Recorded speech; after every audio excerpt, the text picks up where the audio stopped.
一艘2萬雙級貨櫃船離開港口，甲板上堆住一座又一座彩色貨櫃牆，最外面幾排高過10層，迎住大西洋冬季巨浪，船身左右橫搖，船頭每次跌落浪谷，成座貨櫃都好似要被拋出去。奇怪嘅係，你幾乎見唔到有人用巨型鋼索由船頭一路綁到船尾，上面幾層貨櫃甚至連斜拉桿都冇，睇落只係一個疊住一個咁一個20-30噸重嘅貨櫃，究竟靠咩留喺船上？答案唔係靠貨櫃本身重量壓住，亦唔係靠幾把鎖簡單扣埋。真正固定幾萬個貨櫃嘅係各件、扭鎖、綁紮桿、花籃、螺絲、艙內導軌、堆碼次序、核實重量、船舶穩性同天氣操船共同組成嘅系統。只要其中一環出錯，最初可能只係一個底層貨櫃各處屈曲，或者一把扭鎖失效，但上面成排貨櫃會將重量同橫向力繼續傳落去，最後好似骨牌一樣整座倒塌。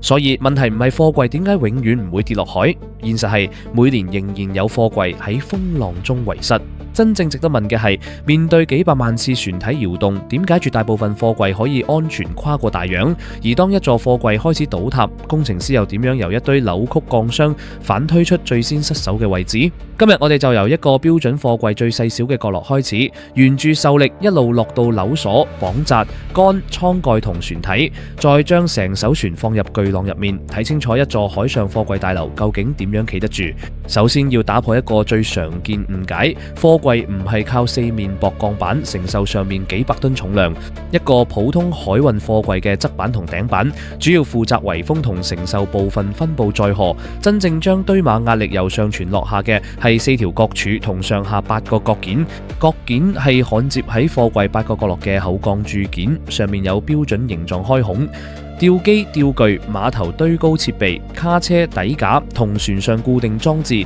都係對準同一組角件工作。當一個貨櫃準確放到另一個上面，4個上角同下角要垂直對齊，上層重量經角件進入角柱，再一層一層向下傳。只要角柱保持直線，薄薄嘅箱體就可以組成極高嘅堆疊。但角柱最怕2種力，第一種係過大垂直壓縮。如果上面總重量超過底層貨櫃，允許堆碼載荷，角柱可以局部屈曲。一旦其中一角縮短，整座貨櫃就唔再平均受力，其他3角會被迫承受更多重量。第二種係斜向剪切，工程上經常叫扭斜或者 racking。你可以想象用雙手推一個長方形相框，上邊向左，下邊向右，原本90度角會被推成平行四邊形。貨櫃喺船身橫搖時就會反覆受到呢種變形趨勢。扭鎖就裝喺上下2個貨櫃角件之間，佢中間係一個短鋼身，上下角有一個可以旋轉嘅鎖頭。貨櫃落到位後，鎖頭轉過指定角度，橫向卡住角件內部，令上層貨櫃唔可以直接被向上拔走或者水平滑開。早期扭鎖需要碼頭工人逐把手動鎖上同解開，現代船上用半自動或者全自動設計。貨櫃放落去時，機構按設計完成鎖定，卸貨前再用拉索解鎖桿或者指定裝置解除。但自動唔代表完全唔使檢查，扭鎖方向放錯、型號運用、鎖頭未完全轉到位、內部磨損、腐蝕或者被雜物卡住，都可能令外觀看似已放好，實際冇可靠咬合。國際指引要求扭鎖種類盡量統一，鎖定同解鎖狀態要容易辨認，設備亦要定期檢查同維修。扭鎖亦唔係將2個貨櫃焊成一件完全剛性嘅物體，角件同鎖頭之間需要有裝卸公差，否則碼頭吊機幾乎冇可能喺風吹同船身輕微移動之下準確插入。呢啲細小間隙令貨櫃堆受力時可以有微量相對移動，亦令載荷先後落到唔同鎖頭同角柱，所以計算唔可以簡化成4把鎖平均分力。船傾向一邊時，迎風或者高側扭鎖可能受到向上拉力，另一側角柱就受到更大壓縮。貨櫃扭卸後，對角位置負荷亦會改變。工程師要逐個角計算拉力、剪力同壓力，而唔係用貨櫃總重除4。就算如果只靠扭鎖將一疊貨櫃串埋，成座塔仍然可以左右擺動。於是甲板上會加入綁紮桿，呢啲長鋼桿由船上固定點斜向連接到底部幾層貨櫃角件，再用花籃螺絲收緊，左右兩邊拉桿形成三角形，抵抗貨櫃堆向兩側傾斜同扭斜。點解唔由最底一路綁到最頂？因為上層距離甲板太高，人員難以安全接觸，超長拉桿亦會變得笨重同難以控制。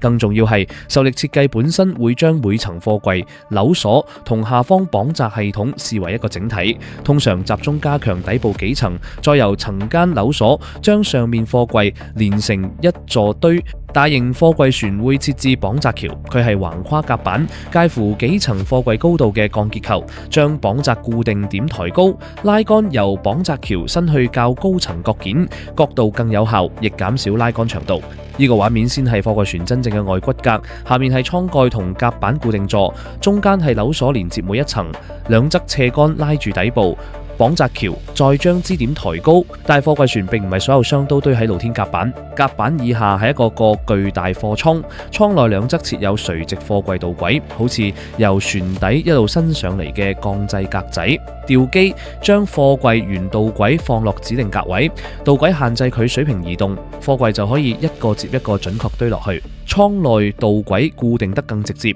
亦唔受浪直接拍擊。甲板上貨櫃就靠樓鎖同綁紮系統承受更大風力、海水同船體運動。兩部分之間仲有一件經常被忽略嘅大型結構——艙蓋。貨艙裝滿之後，幾塊巨大鋼製艙蓋橫跨艙口。甲板貨櫃嘅重量經固定座傳到艙蓋，再由艙口圍板同船體承受。艙蓋唔止係防水屋頂，亦係甲板貨櫃堆嘅基礎。所以計算一座貨櫃可以堆幾高，唔只要問樓鎖有幾硬，底層貨櫃各處綁紮桿、固定座、艙蓋容許載荷、船體局部強度同整艘船穩性，全部都有上限。下一個關鍵係貨櫃重量。外表完全一樣嘅兩個40尺貨櫃，一個可能裝住輕身家私，另一個裝住金屬卷材，實際總重可以相差幾倍。吊機只要吊起就會感受到重量，但船舶配載唔可以等貨櫃落船先靠感覺修正。配載人員要預先知道每個貨櫃核實總重、尺寸、目的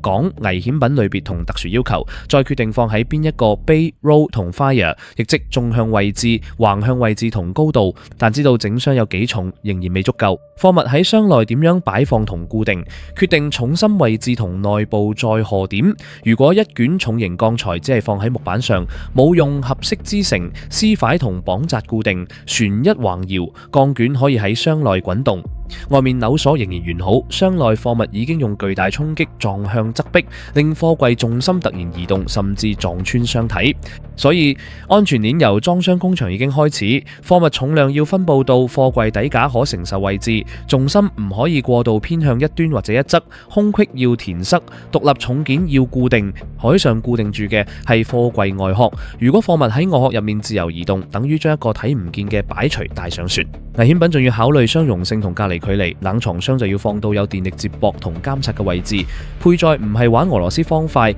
追求塞得最多，而係同時解一條有幾千個限制條件嘅立體難題。基本原則係重箱盡量放低，輕箱放高，令每座貨櫃堆底部壓力唔超標，亦控制全船重心。但實際配載仲要考慮落貨次序、碼頭吊機效率、冷藏箱電源、危險品隔離、船體縱向強度、吃水同穩性。如果某個貨櫃申報重量比實際輕，問題唔只係起吊設備超載，佢可能被錯誤放到高層，令整船重心上升，亦可能令某座堆嘅底層貨櫃同綁紮設備承受超出計算嘅力。國際海上人命安全公約要求已裝貨貨櫃提供核實總重，冇及時取得核實重量就唔應該裝上適用船舶。重量資料唔係行政表格，係整套固定計算嘅輸入值，而真正令貨櫃想離開原位嘅係船喺海上嘅加速度。船唔止左右橫搖，仲會前後縱搖、上下升沉、左右橫移、前後移動同繞、垂直軸轉動，幾種運動疊埋，貨櫃受到嘅慣性力、方向同大小會不停改變。對甲板貨櫃嚟講，橫向運動通常最棘手。船向右傾，貨櫃因慣性想保持原來運動狀態，相對船體就好似向左拉，船再擺反另一邊，力量立即反向。一個30噸貨櫃受到0點幾倍重力加速度，已經可以產生巨大橫向力。堆得愈高，頂層橫向位移愈大，底部扭鎖、各柱同綁紮桿就要承受由成座貨櫃疊加落嚟嘅作用。呢啲力唔係一次推完就消失，一次遠洋航程，船可以搖動幾十萬次，綁紮設備要面對反覆拉緊同放鬆，螺紋、焊點同各件亦會累積疲勞，拉桿亦唔係收得愈緊愈好。如緊力太低，貨櫃開始擺動後先突然拉緊，會產生衝擊；如緊力太高，平靜海面已經先將固定點同各件拉住，遇到船體變形同溫度變化時，可能冇足夠餘量。花纜螺絲要按程序調整，航程中亦需要由合資格人員喺安全情況下檢查。船體本身仲會彎曲同扭轉，長船跨過浪峰時，中間可能被浪托起，船頭船尾相對下垂，跌入兩個浪峰之間時，受力方向又反過來，艙口令貨櫃船上甲板出現巨大開口，船體會有一定彈性變形。貨櫃堆唔可以被當成焊死喺一塊完全不變形鋼板上，固定系統需要足夠剛度限制移動，同時容許船體喺設計範圍內變形。如果某部分太硬，載荷可能集中去最弱一點；太鬆，貨櫃又會產生過大扭斜。每艘船都有獲批准嘅貨物係固手冊，列出貨櫃點樣堆放，使用咩扭鎖同拉桿，邊個位置可以堆幾重，同埋惡劣海況需要採取咩措施。現代配載同綁紮軟件會按航線、船型、穩性同貨櫃資料計算各個各件同繫固設備負荷，計算會建立多個受力情況，船向左同向右橫搖，貨櫃受到垂直加速度，風力作用喺箱體表面，船體彎曲令支點相對移動。軟件再比較每一條拉桿嘅張力，每一把扭鎖嘅拉力，每個各處壓力同貨櫃扭斜力係咪低過容許值。某一座堆高度一樣，放喺船中同最外側，限制可以唔同一個位置，去平靜短途航線同穿越冬季北大西洋，預期加速度亦可以唔同。部分規則容許按預期天氣條件調整繫固計算，但前提係預報、航線控制同船上程序真係能夠將海況維持喺相應範圍。軟件顯示綠色，亦唔代表碼頭現場一定正確。實際裝船後，船員同綁紮人員要核對雙位、扭鎖方向、拉桿交叉方式、花纜、螺絲同固定點。貨櫃遮住視線，夜間作業、落雨、結冰同港口趕時間都會增加漏裝或者裝錯機會。貨櫃船靠港時間可能只得10幾個鐘，幾部岸橋同時裝卸，成千個扭鎖要快速處理。安全設計一方面要承受海上載荷，另一方面亦要令人員可以喺狹窄綁紮橋安全辨認同操作。太重、太多不同型號或者狀態唔清楚嘅設備，都會將人為錯誤帶入航程。呢度出現另一個反常識：船遇穩，貨櫃受力未必永遠遇勢。如果船嘅復原力極強，船身偏離直立後會更快擺返去，橫搖周期可能縮短，加速度增加。乘客覺得船硬，貨櫃同綁紮設備卻可能承受更急速嘅左右反向力。相反，重心過高令復原力不足，船會慢慢大幅傾側，穩性同安全餘量又下降。工程師追求嘅唔係最大或者最小穩性，而係適合裝載、海況同船體設計嘅範圍。自由翼面亦會改變結果。壓載艙如果只裝一部分水，船傾斜時水會流向低側，令有效重心上升，削弱穩性。壓載計劃要控制吃水、中傾、船體應力同自由翼面影響，唔係見到船搖就隨便向某個艙加水。當天氣惡化，船長亦唔會只相信扭鎖。國際指引強調，貨物固定安排要按航程可能遇到嘅最惡劣天氣設計，而船舶操作亦要考慮貨物種類、堆位同固定方式。船可以減速、改變航向、避開風暴核心，令波浪撞擊角度同船體運動下降。有時稍為轉向就可以由最猛烈橫搖變成較可控嘅縱搖。有時減速可以避免船頭反覆拍落海面。但每個選擇都有代價，迎浪、順浪同側浪會帶來唔同風險。船長要結合天氣預報、實際浪向、船舶裝載同操縱能力判斷。船員亦會巡查可以安全到達嘅綁紮位置，留意拉桿鬆脫、花纜螺絲移位、扭鎖異常、貨櫃各處變形同堆疊有冇出現不正常空隙。但惡劣天氣期間，甲板本身可能被海浪掃過，人員唔可以為咗收緊一條拉桿走入更大危險。真正有效嘅工作要喺出港前完成。海上巡查只係監察，唔係靠船員喺巨浪中補救所有錯誤。當感測器或者船員發現橫搖幅度不斷增加，優先動作通常係改變船嘅運動，而唔係等固定設備頂到極限。減速同轉向可能令抵港延遲，卻可以大幅降低貨櫃、船體同人員承受嘅循環載荷。如果航向同波浪周期令船體運動接近某種共振條件，小浪都可能逐次推高橫搖。某啲船型仲可能遇到參數橫搖，船喺波浪中縱搖同升沉，水線形狀同復原力周期性改變，最後突然出現大幅橫搖。固定系統可以承受設計載荷，但唔代表船應該故意留喺最不利節奏入面。操船本身就係貨物固定最後一層保護，咁貨櫃堆真正失效時會由邊度開始？可能係底層角柱承受過大壓縮而屈曲，可能係貨櫃扭斜令角件變形，可能係拉桿或者花籃螺絲失效，可能係扭鎖冇鎖好，腐蝕或者承受超出能力嘅拉力，亦可能係巨浪直接拍上甲板，海水衝擊超過整套固定安排。一座貨櫃堆一旦傾斜，載荷會重新分配，原本4角平均承擔變成1-2個角集中受力，雙輪貨櫃堆亦可能被撞倒。最初失效嘅細零件未必仲認得到，因為後續倒塌會將扭鎖、拉桿同箱體一齊扭爛。事故調查就好似由結果倒推一條斷裂嘅受力鏈。如果底層角柱向內屈曲，調查員會比較實際堆重同貨櫃標示嘅容許堆碼重量。如果角件被整塊撕走，就要睇扭鎖拉力同箱體本身有冇腐蝕或者舊損傷。如果拉桿彎曲、花籃螺絲斷裂，就要確認型號、安裝位置、預緊同維修記錄。船上航行資料記錄器可以提供航向、速度、風浪同船體運動，配載電腦就保存每個箱嘅申報重量同位置。將呢啲資料放返入綁紮模型，可以估算事故前後邊一層最先超載。調查最困難嘅地方係最先失效嘅貨櫃可能已經跌落海，剩低嘅破壞痕跡亦會被後續撞擊改寫。調查員唔可以見到一把斷鎖就直接認定鎖係起點，佢可能係先有角柱倒塌，之後先被整座貨櫃拉斷。呢種先後關係對改善設計極之重要。如果根源係實際重量錯誤，換更強扭鎖只係將力推去另一個較弱位置；如果根源係船舶運動超出預期，就要改善航線、操船指引同動態監測；如果係設備腐蝕，先要處理檢查同淘汰制度。而喺事故發生之前，港口已經有一連串機會截停問題。破損貨櫃可以喺長站檢查時被發現，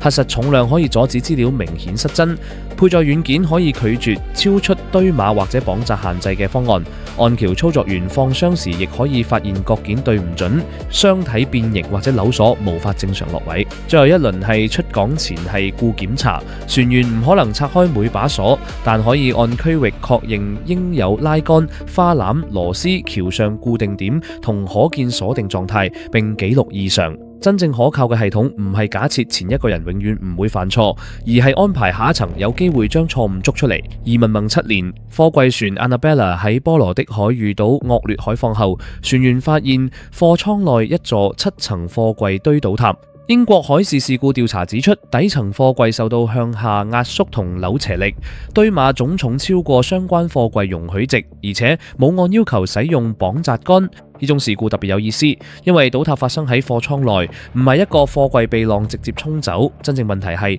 重量資料、堆碼能力同固定安排冇形成正確受力路線。另一類事故就係甲板貨櫃直接受到上浪衝擊，當船頭插入巨浪，大量海水越過船舷掃過甲板，衝擊力可以壓垮最外側貨櫃同固定裝置。呢種力量唔係日常雨水，係整片高速海水撞上一面巨大商場。所以貨櫃跌海唔應該被簡化成海浪大過鎖頭。事故多數係海況、船體運動、實際重量、堆放位置、箱體強度、設備狀態同操船，決定一齊越過安全餘量。貨櫃落海之後，危險亦未完。如果貨櫃只係移位但未跌海，船員更加唔可以即刻走近用鋼索拉反正。傾斜貨櫃可能仍然儲住巨大彈性力，斷裂拉桿同鬆脫箱體會隨下一次橫搖突然移動。甲板區域要先隔離，船長調整航向同速度，降低運動，再評估危險品、冷藏電纜、船體損傷同剩餘穩性。有需要時，船會改去合適避風港，由岸上吊機同專業人員逐個卸走受損貨櫃。呢個決定可能令整條航線延誤，但一座已經失去幾何形狀嘅貨櫃堆唔可以再用原本綁紮計算，保證安全。事故後亦要更新海圖警告同通報沿岸當局。半沉貨櫃喺夜晚幾乎睇唔見，小船雷達亦未必容易辨認。知道最後位置、漂流方向、箱內貨物同有冇危險品，先可以安排搜尋、回收或者向其他船發出警告。部分貨櫃會立即沉沒，部分因內部空氣同貨物浮力可以貼近水面漂浮一段時間，只露出極少部分，對小型船隻構成碰撞風險。危險品、塑膠粒、燃油或者其他貨物亦可能造成污染。國際規則要求遺失貨櫃需要通報，目的唔只係統計損失，亦係提醒附近船舶同沿岸當局掌握位置、數量同危險性。但唔好因為見過貨櫃落海影片就以為遠洋運輸大部分商都靠運氣。世界航運理事會2024年更新所引用嘅2023年數據顯示，約2億5千萬個海運貨櫃之中，估計有221個喺海上遺失，每一個損失都需要處理，但同總運量相比，絕大部分貨櫃確實完成航程。呢個結果唔係由一把永遠唔會壞嘅神奇所帶來，係因為貨櫃各件全球標準化，重量要先核實，配載軟件控制堆位，艙內有導軌，甲板有扭鎖、拉桿同綁紮橋，設備有檢查週期，船長再用航向同速度降低實際載荷，每一層保護都只負責一部分。而且假設上一層提供嘅資料係真確，呢套安全網亦要反覆重建。貨櫃每到一個港口都可能被卸走、換位或者再加新箱。上一段航程完全正常，唔代表下一段可以照抄舊計劃。每次開船之前，重量、堆位、係固同預期海放都要重新核對。如果重量報細咗，配載計算由一開始就錯；如果底層雙角柱已受損，上面扭鎖再強亦冇用；如果拉桿冇按手冊安裝，軟件計算出嚟嘅安全餘量只存在喺螢幕。如果船繼續以最不利角度撞入巨浪，設計餘量亦會被逐次消耗。所以下次你望住一艘貨櫃船，唔好只見到幾萬個彩色鐵箱，你見到嘅其實係一座會隨船體彎曲、會被海浪反覆加速，又要喺幾個港口不停拆開重組嘅鋼鐵城市。每個貨櫃8個角落入面都藏住一套全球共用嘅機械接口，每一條斜關都將幾層箱嘅橫向力送返船體，每一個重量數字都決定另一個箱可以放喺上面定下面。貨櫃冇跌落海，唔係因為大海嗰日特別仁慈，係因為由貨主填報重量嗰一刻開始，到碼頭吊機放低最後一個箱，再到船長喺風暴前改變航向，成條工程鏈都冇俾一個錯誤突破落去。真正鎖住幾萬個貨櫃嘅，從來唔只係甲板上嗰幾把扭鎖，而係一套由標準結構計算、檢查同操船共同拉緊嘅安全網。